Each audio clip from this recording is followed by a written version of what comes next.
Hello guys, this time ay gagawa tayo ng kamote cake or sweet potato cake. Okay, so ito yung mga kakailanganin natin.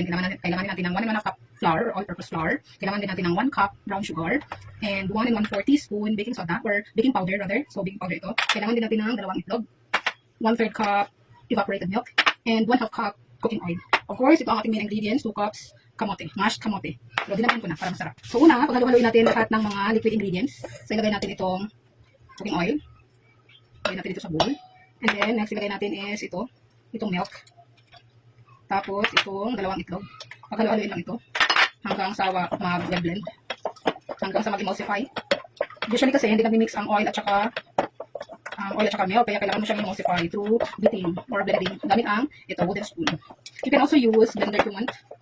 Paghalo-haloin lang. Okay, so ito ang baking powder. Lagay natin dito sa ating flour. Saka ilagay siya dito sa ating mixture. Dahan-dahan lang. Hanggang sa mag-well-blend siya. Gusto mo gumamit ng hand mixer, pwede din. Para mapadali ang trabaho mo. Gamitan natin siguro ng Kailangan ng super sila po. Kailangan natin ito para balance ang kanyang sweetness. Balance ang sweetness. So, lagay natin ang sugar.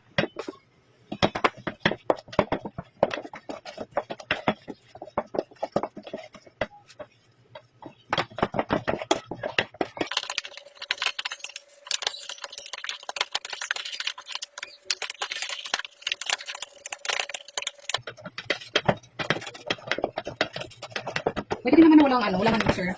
Kaya lang, kakangalay siya ng kamay. Kakangalay talaga ang mga arm.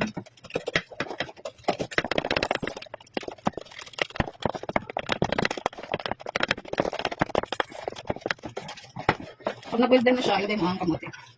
Ito. Sobrang 2 cups. Doon lang natin sayang.